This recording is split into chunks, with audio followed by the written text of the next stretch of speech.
এই ঘটনাটা হচ্ছে আমরা লাভাসা সিটি পুনের ঘটনা। তা লাভাসা সিটি হচ্ছে একটা ড্রিম প্রজেক্ট ছিল, যে প্রজেক্টের কোনো কারণে, আইনি কারণে ওই প্রজেক্টটি বন্ধ হয়ে যায়। কিন্তু যখন প্রজেক্টটি চালু হয়েছিল, বেশ কিছু জায়গায় তোমার দেখবে, একটু যদি ইউটিউব দেখো লাভাসা সিটি বলে, লাভাসা সিটি কিন্তু ওখানে স্কুল, কলেজ, হসপিটাল সব তৈরি আছে। এখনো অব্দি কলেজ, ইউনিভার্সিটিতে কিন্তু চালু রয়েছে, এখনো অব্দি ক্লাস হয়। তো ওইখানে একটা ফ্যামিলিতে, তা ওই জায়গাটার ঘটনা বলি, তা ওই জায়গাটায় যখন গেছে তখন আমাদের কাছে, যেহেতু ড্রিম প্রজেক্ট, কিছু কিছু বাংলো বিক্রি হয়ে গেছে এবং তারা কিছু কিছু ফ্যামিলি থাকতেও শুরু করেছে, কিছু কিছু ফ্ল্যাট তৈরি হয়ে গেছে, সেখানেও লোকজন এসছে ইত্যাদি। এবার ওইখান থেকে লাভাসা সিটি পুনে থেকে আমাদের সাথে 2013-এ আমাদের সাথে একটা ফ্যামিলি যোগাযোগ করে। তা ওই ফ্যামিলির যে মূল ছিলেন, মালিক ছিলেন বাড়িটির, সেই বাংলোর মালিকটি আমাদের সাথে মেলে কথা বলে আমরা কন্ট্যাক্ট করি। তা ওখানে বলেন যে আমি যে বাংলোটা কিনেছি, ওই বাংলোটায় কিন্তু ভীষণ ভাবে প্রবলেম রয়েছে। এবার আমরা জিজ্ঞেস করা হয় যে কি প্রবলেম রয়েছে, তা ওরা তখন বলছে আমার ফ্যামিলিতে আমি, আমার স্ত্রী, আমার মেয়ে আর মা বাবা, এই 5 জনের সংসার। ঠিক আছে, তা লাভাসা সিটি যেহেতু ড্রিম প্রজেক্ট, ওখানে সমস্ত সুযোগ সুবিধা রয়েছে বলে আমি বাংলোটা, বেশ কস্টলি বাংলো আমরা কিনি। তা ঠিক আছে, কিনেছে। তা বলছে যে আমরা ভালো করে বড় করে গৃহপ্রবেশ করে আমরা কিন্তু বাংলোটায় প্রবেশ করি। ঠিক আছে, এবার ও তখন বলছে যে এবার আমরা যখন প্রবেশ করি, এইবার বলছে যে দোতলা বাংলো, ওপরে 3খানা রুম, একটা ডাইনিং, ঠিক আছে, আর নিচে হচ্ছে 2 বেডরুম, ডাইনিং, বাথরুম, সমস্ত কিছু। ওপরের যে 3টে বাথরুম, 3টে বাথরুমে রুমে অ্যাটাচ বাথরুম রয়েছে। নিচে একটা কমন বাথরুম, 2খানা ঘর, রান্নাঘর, ডাইনিং প্লাস ঠাকুর ঘর রয়েছে। সামনে বারান্দা বিশাল বড়। ঠিক আছে, তা এবার আমরা বলছি তা আপনাদের কি প্রবলেম হয়েছে? বলছে যেদিন আমাদের গৃহপ্রবেশ হয়, তারপরের দিন আমার শালাবাবু উপরে বসে কাজ করছে। ঠিক আছে, অফিসের কাজ করছে, এসছে আর কি ওদের গৃহপ্রবেশ দিয়ে। তা ও যখন কাজ করছে, অনেক রাত অব্দি কাজ করতে হয় ওদের। তা ও অনেক রাত অব্দি ল্যাপটপ নিয়ে বসে আছে, বসে কাজ করছে। হঠাৎ করে ওর ল্যাপটপের ওপর ফোটা ফোটা 2টো লাল লাল কি পড়ে। ঠিক আছে, লাল লাল কি পড়েছে। এবার ও তখন হাত দিয়ে মুছে দেখছে, লাল রক্তের মতন লাগছে, কি হয়েছে। এবার ও মুছে অতটা পাত্তা দেয়নি, ও কাজের মধ্যে ব্যস্ত হয়ে যায়। বিশ্বাস করবে না, বলছে ওনার শালাবাবু বলছে যে আমি যখন ওই রক্তটা মুছে আমি করি, তখন রক্তটা মুছেছি এবং মোছার সাথে সাথে top top top top top করে আরো রক্ত আমার হাতে, আমার ল্যাপটপে, সমস্ত জায়গায় পড়ছে। এবার আমার তো রীতিমতো ভয় লেগে যায়। এবার ভয় লাগার ফলে আমি তখন না উপরের দিকে তাকাই। এবার ওপর থেকেই তো পড়ছে, সিলিং থেকেই পড়ছে, টপ টপ করে ওপর থেকেই পড়ছে। ও সিলিং এর দিকে তাকিয়ে দেখছে একটা কাটা হাত উপর থেকে এরকম ভাবে ঝুলছে। শুধু কাটা হাতই রয়েছে, আরো আদার্স ওয়াইজ কিছু নেই। যার যে কাটা হাতটা রয়েছে, সেই কাটা হাত থেকে রক্তটা চুইয়ে চুইয়ে পড়ছে। হ্যাঁ, ও দেখে ল্যাপটপ ফ্যাপটপ ফেলে দিয়ে তো ও নিচে পালিয়ে আসে। নিচে পালিয়ে এসে দিদি জামাইবাবুকে বলে, ওরা ওপরে আসে। ওরা ওপরে এসে কিন্তু কিছুই দেখতে পায় না, কিন্তু ল্যাপটপের ওপর ফোটা ফোটা রক্ত পড়ে রয়েছে এবং উপরে যে কাটা হাত পাত কিছু না। তখন ও বলছে, এই তুই ইয়ার্কি মারিস না তো, তুই আমাদের ভয় দেখানোর জন্য তুই এই করছিস। তো তখন বলছে, বিশ্বাস কর দিদি, আমি তোদের কেন ভয় দেখাতে যাবো, এতক্ষণ ধরে আমি কিছু করলাম না, এখন হঠাৎ করতে যাবো। তো ওরা বিশ্বাস করেনি, পরের দিন সকালবেলা এবার ওনার মা বাথরুমে গেছে স্নান ফান করে পুজো দেবে বলে। এবার ওনার মা যে স্নান করতে গেছে, ওনার মায়েরা ছিল যেহেতু বয়স্ক মহিলা, ওদের বলা ছিল এবং অসুস্থও ছিলেন উনি, সেহেতু ওনার বলা ছিল বাইরে থেকে বাথরুমটা লক না করতে, ভেজিয়ে রাখতে কেউ যাবে না। ঠিক আছে, তা উনি যথারীতি ভেজিয়ে রেখেছে, ভেজিয়ে রেখে উনি স্নান করতে যান। স্নান করে এসে স্নান করার পর হঠাৎ করে বাথরুম থেকে ও মা গো, ও বাবা গো, বাঁচাও গো এরকম করে চিল্লাচ্ছে, মেরেকো মার ডালা, মেরেকো মার ডালা। এবার ওরা শুনে, চিৎকার শুনে করে। এবার বলছে যে আমরা বলছি যে কি হয়েছে, চিৎকার করছো কেন? এবার ভেতর থেকে মা বলছে, মানে শাশুড়ি মা বলছে যে কেউ আমার চুলটা টেনে ধরে রেখেছে, কেউ চুল টানছে, আমি আর সহ্য করতে পারছি না। তো বলছে যে তুমি ভেতর থেকে দরজা দিয়েছো কেন, দরজা খোলা যাচ্ছে না, ওরা কিন্তু দরজা ঠেলছে। হ্যাঁ বলছে আমি তো ভেতর থেকে কিছু লাগাইনি, আমি তো লাগাই না। তো ওরা কিন্তু দেখছে বাইরেও লক নেই, ভেতরেও লক নেই, তাহলে দরজাটা খুলছে না কেন? মানে বলছে যে আমরা 2-3 মিলে যে দরজাটা ধাক্কাচ্ছি, একটু সামান্য হলেও তো একটু হয়, সেটাও হচ্ছে না, মানে এতটা টাইট করে যেন কেউ আটকে রেখেছে। বেশ কিছুক্ষণ বাদে দরজাটা জাস্ট আপনা থেকে, যেন আমরা ধাক্কাধাক্কি করছি যখন, আপনা থেকে দরজাটা খুলে যায়। খুলে দেখি ওর শাশুড়ি মা নিচে তো বসে রয়েছে, নিচে বসে থেকে শাশুড়ি মা বলছে যে দেখো আমার চুলের অবস্থা, বলছে এই পেছন থেকে না পুরো এরকম সাদা হয়ে গেছে, টাক পড়ে গেছে, মানে এতটাই জোরে কেউ ছিঁড়ে নিয়েছে আর কি চুলটা। তাও বলছে কোথায় গেল চুল, তাহলে কে ছিঁড়ে নিল? বলে কেউ তো আছে। এবার উনি তো মাথায় ব্যথা নিয়ে যথারীতি আবার পুজো করতে যান। পুজোর ঘরে গিয়ে এবার পুজোর ঘরে গিয়ে ওনারা দেখছেন, মানে উনি দেখছেন যে প্রত্যেকটা ঠাকুর ভাঙা, এবং ওদের যে শিবলিঙ্গ ছিল, ওই শিবলিঙ্গটার কি হয়, মাথাটা উপরের দিকে, নিচের দিকটা চ্যাপ্টা, ওই শিবলিঙ্গটা না এরকম উল্টানো অবস্থায় রয়েছে, মানে মাথাটা নিচের দিকে, ওই তেবড়া অংশটা ওপরের দিকে, এবং ব্যালেন্স করে রয়েছে। ঠিক আছে, উনি যতবার ওই শিবলিঙ্গকে সোজা করছে ততবার ওরকম ব্যালেন্স হয়ে যাচ্ছে, মানে উল্টে যাচ্ছে। ঠিক আছে, আর প্রত্যেকটা ঠাকুরের মূর্তি বলো, ফটো বলো, সবকিছু ভাঙা আর কি। তা এরপরে ওনারা তো শোনার পর ওই তো চিৎকার চেঁচামেচি করে, দেখে যাও করে ওনারা আবার এসে দেখে এই অবস্থা। ও শালাবাবু কিন্তু বলে যাচ্ছে এই ফ্ল্যাটটাতে কিন্তু এই বাংলোটায় কিন্তু কোনো প্রবলেম আছে, তোমরা দেখে কেন নি, এই ফ্ল্যাটটাতে প্রবলেম আছে। এবার ও তখন বলছে, এবার ওরা বলছে হয়তো হতে পারে কোনো হয়তো পুজোতে কামি ফামি থেকে গেছিল, সেই কারণে হচ্ছে আমার মানে প্রবলেম হচ্ছে। ঠিক আছে, পুজো আশ্রা দিতেই দেবো আর একবার। তা ওরা ঠিক করে যে পণ্ডিতের সাথে কথাবার্তা বলে, পণ্ডিতের সাথে কথাবার্তা বলে একটা পুজো আশ্রার ব্যবস্থা করে। কিন্তু যেদিন ঠিক হয়, মানে ওই ঠাকুরের অবস্থা দেখে সেই দিনই পণ্ডিতের সাথে কথা বলে, পণ্ডিতের সাথে কথা বললে ঠিক হয়। সেই দিন রাত্রির বেলা কথা বলছে না, হ্যাঁ সেই দিন রাত্রির বেলা। এবার ওর বাবা আর ওর মেয়ে নিচের ঘরে মানে নাতনিকে ঘুম পাড়াতে গেছে। ঠিক আছে, নাতনিকে ঘুম পাড়াতে গেছে, ওর মা, ওর ছেলে আর বৌমা 3 জনে মিলে টিভি দেখছে। বলছে হঠাৎ করে আমার বাবার চিৎকার কি, আমরা ছুটে গিয়ে প্রথমে তো ভেবেছি হয়তো অসুস্থ হয়ে পড়ছেন, বা অসুস্থ বলে, মানে অসুস্থ, শরীর খারাপ লাগছে বলে হয়তো চিৎকার করছে। আমরা গিয়ে দেখি, হ্যাঁ খাটটা, অত বড় ভারী কাঠের খাট, হ্যাঁ এরকম ওপরে উঠছে নামছে, আবার উঠছে আবার নামছে, এরকম হচ্ছে। মানে আর লোকটা আর বাচ্চাটা খাটের ওপর বসে বুঝতে পারছে না যে কি করবে ওরা। হ্যাঁ, ওরা তখন অবাক হয়ে মানে কি করবে ওরাও নিজেরা বুঝতে পারছে না।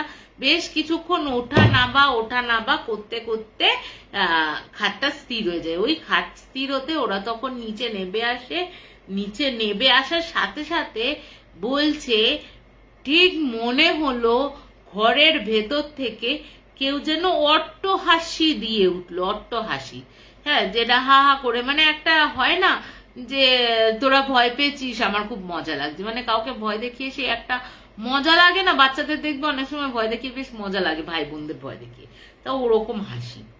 তো ওরা তো শুনে ভয় পেয়ে যায়, ভয় পেয়ে আবার সঙ্গে সঙ্গে ইয়েতে কথা বলে, কিন্তু হনুমান চালিসা চালায়। হনুমান চালিসা চালানোর পর শুরু হলো দোতলার যে 3টে ঘর আছে ওই ঘরে উপদ্রব। কি উপদ্রব? ওরকম জিনিসপত্র এধার ওধার করছে, ফেলে দিচ্ছে, ইয়ে করছে। এবার ওরা যখন উপরে উঠতে গেছে, ওই লোক আর ওর বউটা যখন উপরে উঠতে গেছে, গিয়ে দেখে একটা সাদা আলখাল্লা পরা একটা কেউ দাঁড়িয়ে রয়েছে। সেটা ছেলে নামে ওরা কিন্তু বুঝতে পারেনি।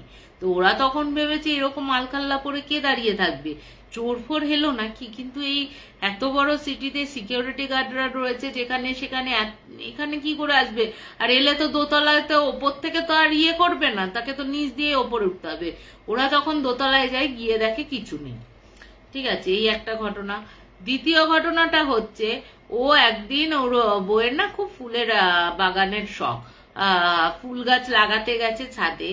ছাদে যেই গেছে, ঠিক বলছে ছাদের দরজাটা খুলেছে, খুলে দেখছে একটা মানে দিনের বেলাতে, মানে রাত ফাত কিছু না, দিনের বেলাতে গলা নেই, স্রেফ এইটুকু রয়েছে, হাত পা কিচ্ছু নেই, শুধু বডিটা রয়েছে। ঠিক আছে, হাত নেই, পা নেই, গলা নেই, একজন দাঁড়িয়ে আছে। ঠিক আছে, ওই দেখে ও তো আর ফুলের গাছ ফাছ ওখানেই ফেলে দিয়ে নিচে চলে আসে। নিচে চলে এসে শাশুড়ি হাজবেন্ডকে, সরি শ্বশুর শাশুড়িকে বলে এই দেখেছি। শ্বশুর শাশুড়িরা ওপরে যায় কিন্তু কাউকে দেখতে পায় না। ঠিক আছে, এই করতে করতে একদিন বলছে আমরা শুয়ে রয়েছি, তখন প্রায় রাত মাঝরাত হবে। এবার হঠাৎ আমার টয়লেট পেয়েছে। টয়লেট পাওয়ার পর আমি যখন টয়লেটে যাচ্ছি, গিয়ে দেখি যে তোমার যে গ্যাসটা রয়েছে সেই গ্যাসটা দাও দাও দাও দাও করে জ্বলছে। ঠিক আছে, দাও দাও করে জ্বলছে। এবার ওই গ্যাসটা তো যথারীতি তোমার ইয়ে হয়ে যায়। আমি গ্যাসটা বন্ধ করি, কিন্তু দেখি যে নব সব বন্ধ, গ্যাসের যে নবটা রয়েছে সেটাও বন্ধ, কিন্তু আগুন জ্বলছে। কোনো রকমে আগুন তো নেবায় জল ফল দিয়ে নাবিয়ে দিয়ে এবার বেরিয়ে আসি। এবার আমি যখন আবার শোয়ার ঘরে যাচ্ছি, গিয়ে বিশ্বাস করবে না, পুরো দুটো অবয়ব, কালো কুচকুচে অবয়ব সামনে দাঁড়িয়ে রয়েছে। ওই দেখে আমি আর রিস্ক নিইনি, যথারীতি ঘরে দৌড়ে পালিয়ে যাই। পালিয়ে গিয়ে এবার আমি যখন চলে আসি, ঘরের ভেতর পালিয়ে যাই। পালিয়ে গিয়ে আর বেরোনোর ক্ষমতা নেই। পরের দিন বলি এ বাড়ির মতন থাক ভাই, আমরা আমাদের মতন একটা হোটেল ঠিক করি, হোটেলে উঠে চলে যাই। তো আপনারা যদি এসে থাকেন তো তাহলে একটু বলুন দেখি কেমন হয়েছে, ওখানে কেমন। আপনারা যদি এসে দেখেন যদি ওখানে কিছু থাকে না, আমাদেরই মনের ভুল। তা আমরা ওখানে যাই, গিয়ে প্রথমেই দরজাটা যখন খুলি, বিশ্বাস করবে না, আমরা 6 জন গেছি, 6 জনের প্রত্যেকের একসাথে মাথা ধরা শুরু হয়ে যায় বাড়িতে ঢোকার সাথে সাথে। বাড়িতে ঢুকলাম, ওখানে যে যেরকম অবস্থায় জিনিসপত্র যা ছিল ওরকমই পড়ে রয়েছে অ্যাজ ইট ইজ। এমনকি গ্যাস পর্যন্ত তুলে নিয়ে যায়নি।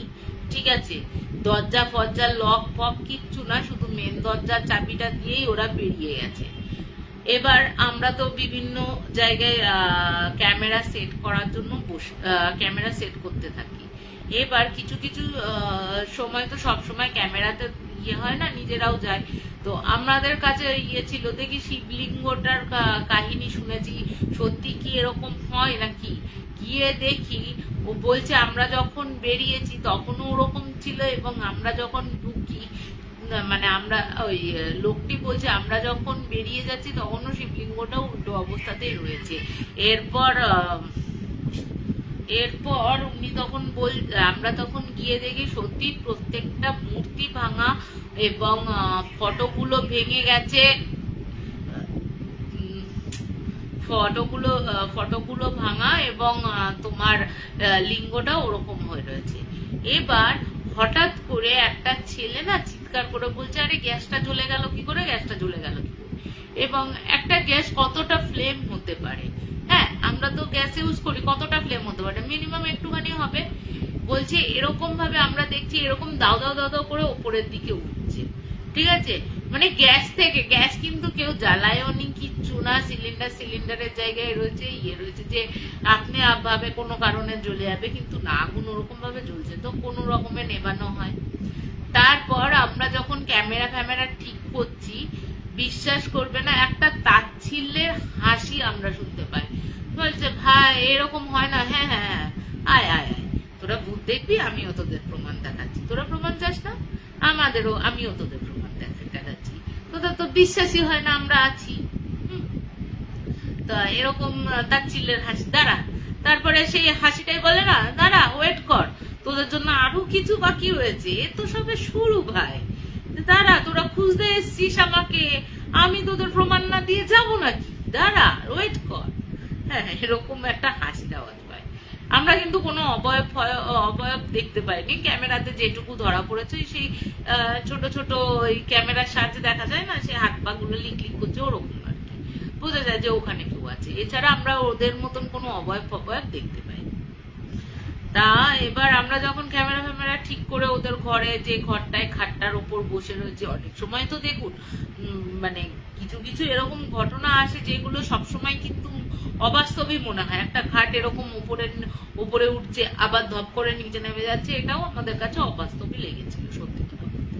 তাই এবার আমরা 6 জন মিলে ওই খাটের ওপর গিয়ে বসি, বেশ কিছুক্ষণ হয় এবং আমরা কথাবার্তা বলছি, বেশ কিছুক্ষণ কেটে গেছে। কিন্তু বেশ কিছুক্ষণ কেটে যাওয়ার পর আমাদের কিন্তু বলা হচ্ছে, মানে সরি, আমরা বলা বলি করছি যে ভাই এ কিছু হয় না, খাটপাট ও বেশি হয়তো বয়স্ক মানুষ, কিছু একটা মাথা ব্যথা ঘুরে গেছিল বলে এরকম মনে হচ্ছে, আলটিমেটলি কিন্তু এইসব হয় না। এই কথা আমরা বলা বলি করছি। এবার আমি তখন যখন বলছে, তখন বলছে, আমরা যখন এইসব কথা বলা বলি করছি, তখন ও বলছে যে এরকম হয়। এবার আমরা যখন খাটের ওপর বসে আছি, তা 6 জনে ওই ইয়েটা কি করে যে হয় কি, আমাদের ওই খাটটা, যে বয়স্ক মানুষটিকে নিয়ে আমরা হাসাহাসি করছিলাম যে এরকম কিছু হয় না, ওই হাসাহাসি করতে করতে ওই খাটটা না মাটি থেকে 6 জন মানুষের একটা তো ওয়েট থাকে, হ্যাঁ 6 জন মানুষের বেশ ভালো ওয়েট রয়েছে, ওই ইয়েটা না খাটটা একদম ওপরে ধাপ করে উঠে যায়, আবার নেমে যায় আমাদের সমেত। তুমি ভাবো আমাদের কতটা ওয়েট রয়েছে, সেই ওয়েট নিয়ে কেউ একদম ধারামসে ওপরে ওঠাচ্ছে, আবার নামিয়ে দিচ্ছে, আবার ওঠাচ্ছে, আবার নামাচ্ছে, এরকম করছে। আমরা তখন ভাবছি আমরা এবার কি করব। হ্যাঁ, আমরা তখন ভাবছি যে কি হলো ব্যাপারটা, তাহলে এটা সত্যি রয়েছে, কিছু তো রয়েছে এই বাড়িটার মধ্যে, হয় এর বাস্তুটা ভালো না হোক বা অন্য কিছু না হোক, কিন্তু এটা কিন্তু মানে এই বাড়িটার মধ্যে প্রবলেম রয়েছে, আমরা শিওর।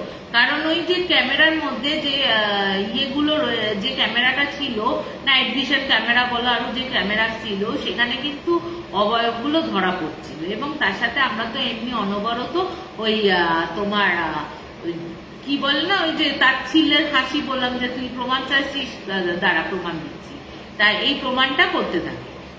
এরপরে আমরা যখন দোতলায় যাই, দোতলার ঘরে গিয়ে দেখি ওরা যেমন তছনছ করে গেছিল, পুরো ঘরগুলো তছনছ করা অবস্থাতেই রয়েছে। এবং প্রত্যেকটা আমরা যখন ক্যামেরা লাগাচ্ছি, বিশ্বাস করবে না, আমাদের মানে পুরো বাড়িটাকে ঘিরে মনে হচ্ছে শো করে হাওয়া দিচ্ছে এবং পুরো রাউন্ড অ্যান্ড রাউন্ড ঘুরে বেড়াচ্ছে আমাদের চারপাশে, ঠিক আছে, আমাদের চারপাশে এরকম আমরা বুঝতে পারছি। এবং তার সাথে সাথে প্রত্যেকটা উপর দোতলার প্রত্যেকটা উপর থেকে নিচ অবধি প্রত্যেকটা জানলা দরজার একসাথে ধুমাধুম বাড়ি করতে থাকে, যেন দরজা জানলাগুলো ভেঙে যাবে এরকম অবস্থা। তো ওখানেও আমরা কিছু প্রমাণ পাই, ঠিক আছে। ওই প্রমাণগুলো নিয়ে এবং আমরা ছাদের দিকে যাই। ছাদের দিকে গিয়ে আমরা যখন ছাদে দেখছি যে কি রয়েছে বা আমরা একটু ইয়ে করছি, ওখানে কিন্তু কোনো নেগেটিভ কিছু পাইনি, কোনো ইভিএম মেশিনেও আমাদের কিছু ধরা পড়েনি, ঠিক আছে। এবার আমরা যখন তোমার হচ্ছে নিচে নেমে আসবো, হঠাৎ করে ছাদের যে দরজাটা ছিল সেই দরজাটা ধারাম করে বন্ধ হয়ে যায় এবং কিছু মানুষ মানে নিচে নামছিল আর কিছু ওপরে ছিল। আমরা যারা ওপরে ছিলাম তাদের একদম মুখের সামনে ধারাম করে দরজাটা বন্ধ হয়ে যায়। এবার আমরা তাদের বলি, আরে দরজাটা তো খোল, আমরা তো আটকে পড়েছি। এবার ওরাও খোলার চেষ্টা করছে, বলছে বাইরে থেকে কিছু নেই, আমরা আটকাই নিলে তোরাও খোলার চেষ্টা কর, আমরাও খোলার চেষ্টা করছি। বিশ্বাস করবে না, আমি মা তারা আর মা বড় মায়ের প্রচন্ড বড় ভক্ত, নিজের তো নাম নিতে শুরু করি ওই দুটোর। প্রায় 2 মিনিট ওনাদের নাম নেওয়ার সাথে সাথে হয়তো আদার যারা ছিল তারাও নাম হয়তো নিচ্ছিল, হ্যাঁ, দরজাটা ধারাম করে খুলে যায়। আবার খুলে গিয়ে আমরা তো নিচে নেমে আসি। বিশ্বাস করবে না, আমরা যখন নিচে নামছি ওপরে তালা লাগাতে যাব, আমাদের সজোরে মনে হলো কেউ যেন মুখের ওপর দরজাটা ধারাম করে আবার বন্ধ করে দিল, মানে যা আপদ বিদেয়ী হয় এরকম ব্যাপার। তা অনেক আপদ জ্বালিয়েছিস তুই, এবার তোরা আপদ বিদেয়ী হয়, এরকম। আমরা তো নিচে নেমে আসি। এবার আমরা যখন বেরিয়ে যাব, অনেকটা ইনভেস্টিগেশন হয়ে গেছে, যখন আমরা বুঝতে পেরেছি যে এই বাড়িটা ছেড়ে দেওয়াই শ্রেয়, কাউকে টিকতে দেবে না, এমন সময় আমরা যখন বেরিয়ে আসবো ঠিক করছি, একটা ছেলে আমাদের বলছে যে আরে বাবারে আমার পিঠটা জ্বলে গেল, পিঠটা জ্বলে গেল, একটু দেখ তো কি হয়েছে, কিছু কামড়ালো কিনা। আমরা যখন ওর ইয়েটা খুলি আর কি, মানে টি শার্ট পরেছিল, টি শার্টটা খুলি, টি শার্টটা খোলার পর আমরা দেখি পুরো এরকম করে না 4টে বড় নৌকের আঁচড়, ঠিক এরকম করে কেউ যেন আঁচড়ে দিয়েছে ওর পিঠটাতে, পুরো ঘাড়ের এইখান থেকে ওর পুরো একদম নিচ অব্দি, নিচ বলতে কি পেছন দিকটা পুরো পায়ের নিচ অব্দি, সরি পায়ের নিচ অব্দি, কোমরের নিচ অব্দি এরকম আঁচড়ানোর দাগ, ওখান থেকে ফুটে ফোটা ফোটা ফোটা করে রক্ত বেরোচ্ছে। এবার আমরা তো দেখি, এবার অনেক আমাদের কাছে না অনেক বোরোলিন থাকে, ওইগুলো দিই ওকে। বিশ্বাস করবে না, আমরা যখন বেরোচ্ছি আবার সেই তার চিল্লের হাসি আমাদের শুনতে পাই, যেন মনে হলো কিরে প্রমাণ তো পেলি, আমি আছি, এবার আমাকে শান্তিতে থাকতে দে, এবার তোরা যা বাবা বিদায় হ, এরকম ব্যাপার। এবার ওরা তখন বলছে যে আমরা তখন দরজাটা দিয়ে ক্যামেরা ফ্যামেরা ছিল সব গুছিয়ে নিয়ে বাইরে বেরিয়ে যখন আসি, দরজায় তালা মারছি, মেরে যখন বেরিয়ে আসি, বিশ্বাস করবে না, ওই প্রথম আমরা 6 জনই ওই বারান্দার মধ্যে পর পর 3 জনকে দাঁড়িয়ে থাকতে দেখেছি, কিন্তু তাদের কিন্তু অবয়বগুলো বোঝা যাচ্ছে, সে ছেলে না মেয়ে না কি কিছু বোঝা যাচ্ছে না, কিন্তু 3 জন বোঝা যাচ্ছে 3টে মানুষ দাঁড়িয়ে রয়েছে ওখানে। তা আমরা এবার চলে আসি, ওকেও এভিডেন্স দেখায়। এই ঘটনাটার সাথে কিন্তু গৌরব তিওয়ারি ছিল না, আমরা আলাদা ভাবে গেছিলাম। তা এবার আমরা যারা ছিলাম তারা এভিডেন্স গুলো আরো ভালো করে দেখি, কথাগুলো শুনতে পাই, কিন্তু আমরা যখন কোয়েশ্চেন অ্যান্সার করছিলাম, একটা কোয়েশ্চেনের অ্যান্সার কিন্তু আমরা পাইনি, শুধু হাসি ছাড়া। ওই রেকর্ডারের মধ্যেও হাসি রয়েছে এবং আমরা নিজেও এই হাসি শুনেছি। তা এই একটা আমার কাছে মানে বেশ ভয়ের একটা ইনসিডেন্ট ছিল, যেটা আমি নিজে প্রত্যক্ষ করেছি।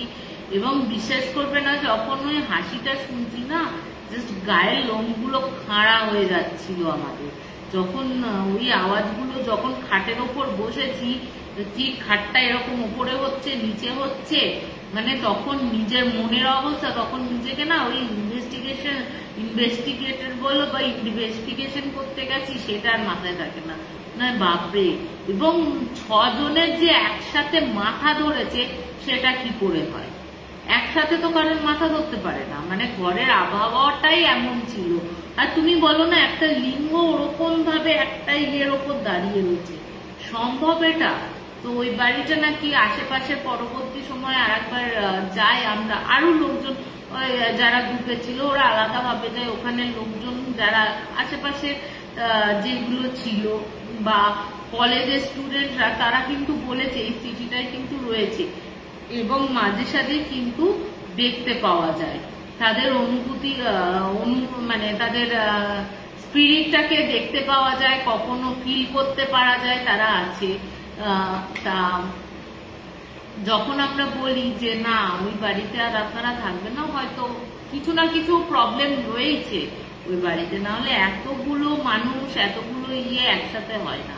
তা এই হচ্ছে আমার বেশ ভয়ঙ্কর একটা অভিজ্ঞতা, যে মানে বেশ ভয়ঙ্করই লেগেছিল যে এরকম ভাবে খাট উঠে নেবে যাওয়া, তারপর ওই গ্যাস জ্বলে যাওয়া, এগুলো তো ছিলই, গ্যাস জ্বলে যাওয়া, কিন্তু অবাক লেগেছিল যে ঠাকুরকেও মানে এতটা পাওয়ারফুল আত্মা বা পাওয়ারফুল স্পিরিট যে ঠাকুর ঘরে গিয়েও ঠাকুরকে ছাড়েনি আর কি। তাই এই হচ্ছে আমার লাস্ট ঘটনা, একটু দেরি হয়ে গেল তোমাদের এই লাস্ট ঘটনা বলতে গিয়ে। তা কেমন লাগলো একটু আমাকে জানিও। তাই এখানেই আমি লাইভটা শেষ করছি। একটু আমি বেরিয়ে এসেছিলাম যেহেতু, সরি, একটু দুঃখিত, আমাকে ক্ষমা করে দিও তার জন্য। গুড নাইট, শুভরাত্রি, ভালো থেকো সবাই এবং আমাকে অবশ্যই জানিও আজকের লাইভটা আমার কেমন লাগলো। তো গুড নাইট।